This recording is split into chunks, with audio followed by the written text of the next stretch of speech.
ada. Oke, ya. Saya membawakan 2 materi di sini. Yang pertama tentang pediatric sepsis dan septic shock, yang kedua dengan pain management. Nah, di sini hanya, saya tidak membahas, secara detail obat-obatannya, tapi alurnya, karena kita yang penting alurnya di sini kalau menurut saya ya. Analgesia, tindakan menghilangkan nyeri tanpa melakukan intervensi pada tingkat kesadaran. Nah, kita lihat di sini pathway dari, nyeri ya, responnya pada anak-anak. Nah, kita lihat di sini, mulai dari prematur pun sampai dewasa, nociceptor untuk stimuli, nyeri ini memang sudah ada, sudah bagus. Akan tetapi, nah di sini akan tetapi, hubungan antara akson sampai neuronnya, mulai dari spinal cord-nya itu masih belum bagus eee, pada anak yang lebih kecil sampai anak yang lebih besar.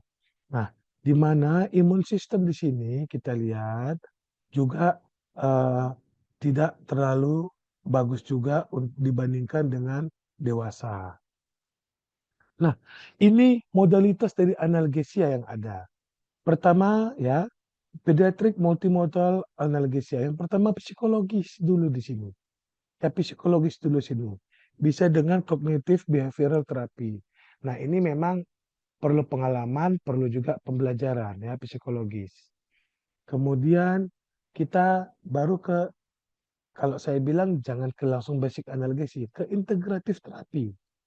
Ya, sebagai contoh gampang saja untuk dokter anak yang paling sering dilakukan, mungkin teman-teman di Pro Emergency pernah melihat di Instagram atau di YouTube, itu saya nggak tahu apakah viral atau enggak, ada salah satu dokter spesialis anak di luar negeri ya, atau di sini saya lupa, ketika mau mengimunisasi, anaknya pasiennya, dia dia ada yang bernyanyi-nyanyi, kemudian tiba-tiba diinjeksikannya sehingga anak tidak nangis, nah seperti itu.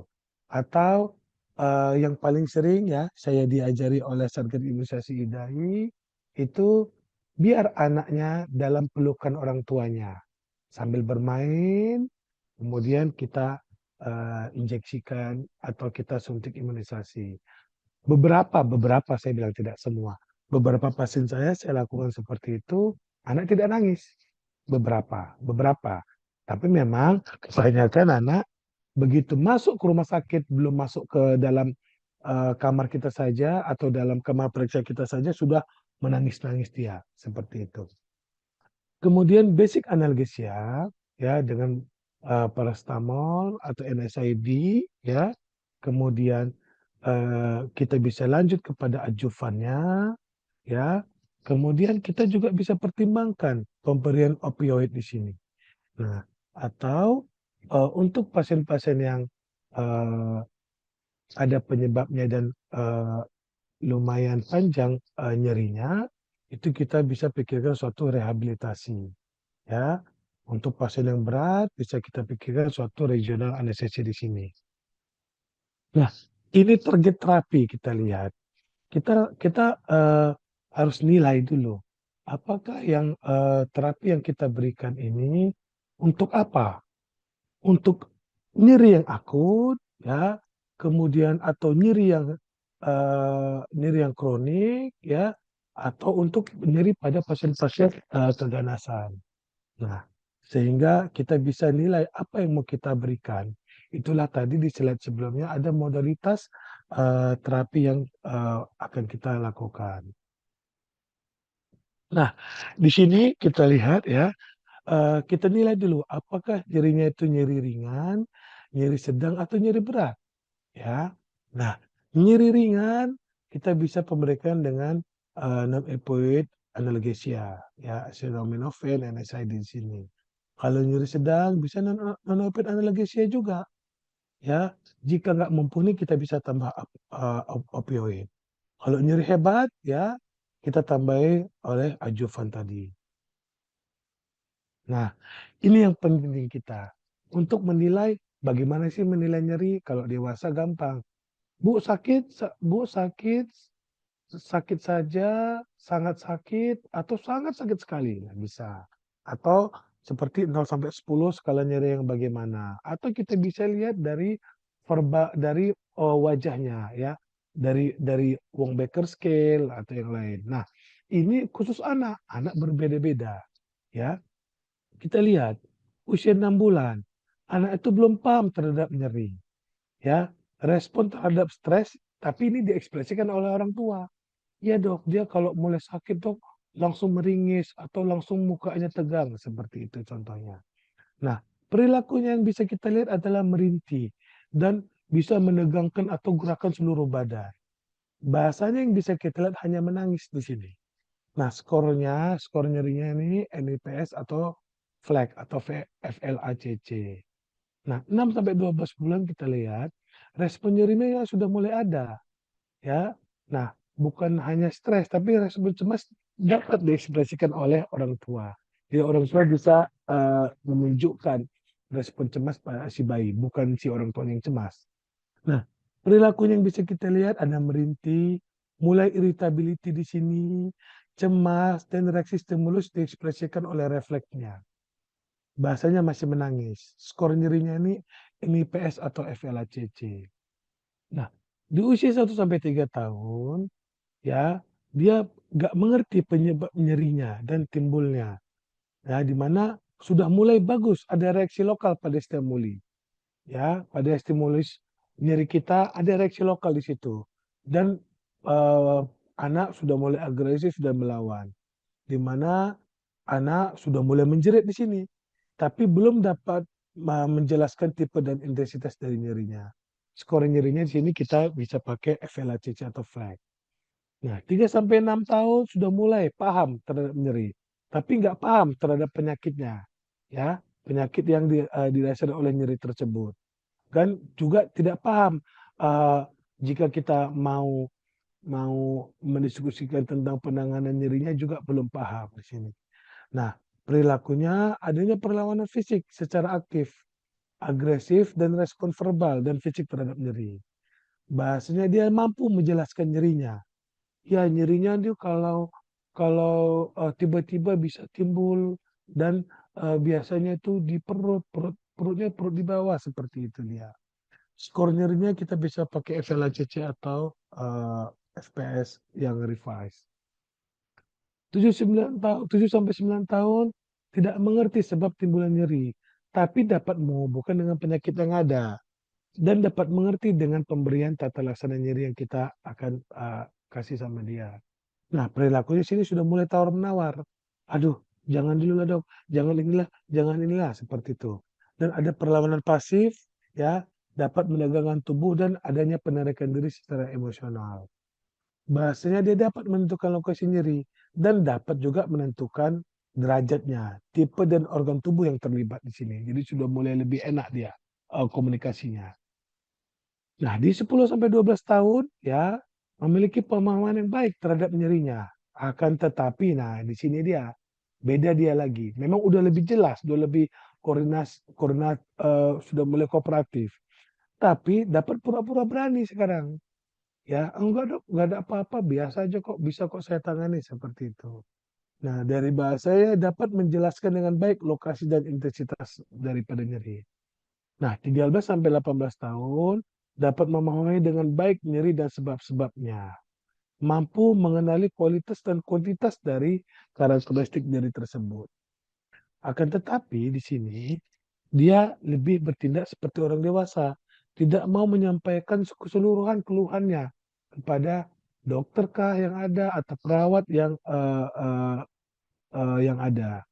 Sehingga di sini anak makin dewasa maka makin kompleks kita bingung, nyerinya yang mana yang benarnya?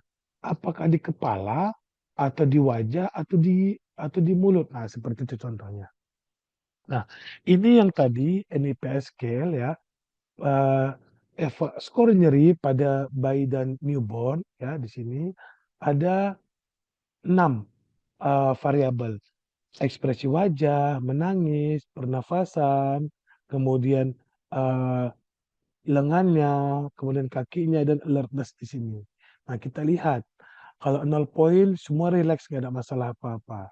Kalau 1 poin ya, wajahnya tuh contracted, jadi lebih tegang wajahnya.